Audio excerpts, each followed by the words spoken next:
இங்கே நிறையா பேர் கேட்பாங்க, ஓ இதையும் அப்படி இதையும் அப்படி அது அப்படி. இங்கே கேட்கணும். இங்கே இந்த காது கேட்டுச்சுன்னா விசுவாசம் வரும். வாயில் கேட்கறது இல்லை.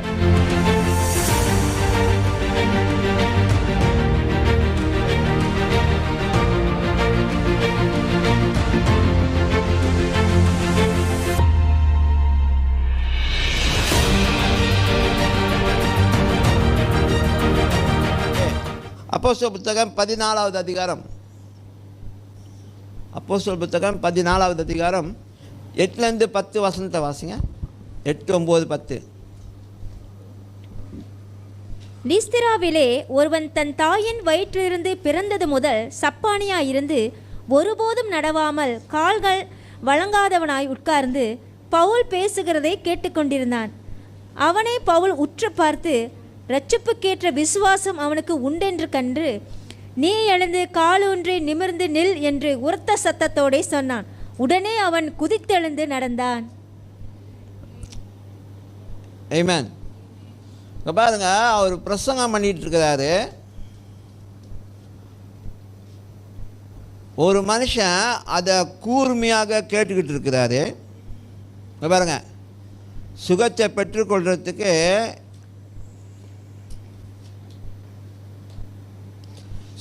பெற்றுக்கொள்றதுக்கு இன்னொரு முக்கியமான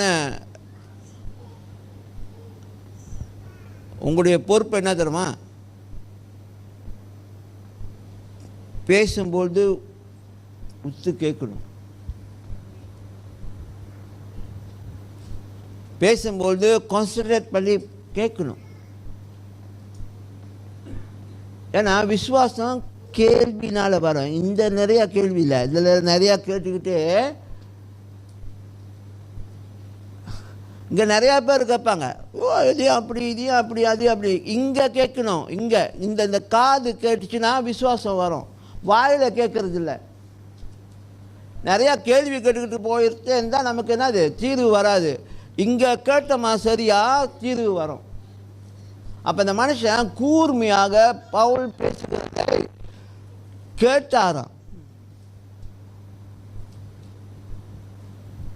ஆமென். பவுல் பேசுகிறத கூர்மையாக கேட்டனால அந்த ரெஸ்பான்ஸ் பாருங்க, அந்த ரெஸ்பான்ஸ் பவுலுக்கு வந்துச்சு. இந்த மனுஷன் கண்ணை வச்ச கண்ணை திருப்பவே இல்லை. அப்படியே அப்படின்னா என்னது மாத்தம், அவர் உள்ளுக்கு லோட் ஆகிட்டு இருக்கு. இதுதான் அடையாளம். லோடுனா வேற இல்லை, வசனம், தேவனுடைய வார்த்தை, தேவ பிரசனம் லோட் ஆகிட்டு இருக்கு. அப்போ பவுல் என்ன சென்ஸ் பண்ணுறாரு? ஓ somebody is now ready for the healing. அப்போ டக்குன்னு கூப்பிட்டு நீங்கள் எந்திரிங்க, இயேசுவின் நாமத்தில் இருந்தால் டக்குன்னு ஹீல் ஆகிடும்.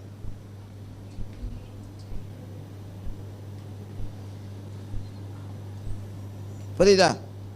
ஸோ பிரசங்கம் பண்ணும்பொழுது கேட்கணும். கதை பேசக்கூடாது, வேறு வேலை செய்யக்கூடாது. நான் இதுக்காக சொல்ல, நான் பேசுகிறத கேட்கறதுக்காக நான் சொல்ல. ஆனால் இது ஒரு முக்கியமான பாயிண்ட். இந்த வசனத்தின் அடிப்படையில் அந்த மனுஷன் கூர்மையாக அப்போஸ்தலனாகிய பவுல் பேசுனதை கேட்டுக்கிட்டே இருந்தனால தான் அவருக்குள்ள விசுவாசம் வந்தது. அந்த விசுவாசம் வந்துச்சு. அப்போஸ்தலனாகிய பவுலை கேட்கல, உனக்கு நான் ப்ரே பண்ணணுமா அப்படின்னு. பார்த்தாரு, கட்டளை இட்டார், நடந்துச்சு. ஸோ நீங்கள் லோட் ஆகும்பொழுது ஹீலிங் உங்கள் கூட தானாக நடக்கும். இல்லைன்னா ஒரு வார்த்தை அந்த நேரத்தில் வாங்க ப்ரே பண்ணுவோம் அப்படின்னு சொல்லி பொதுவாக ப்ரே பண்ணாலும் சரி, நீங்கள் அதுக்கு லோட் ஆகிட்டு இருக்கும்போது அது என்னாகும், செயல்பட ஆரம்பிச்சிடும். ஹீலிங் உங்களுக்கு வந்துடும்.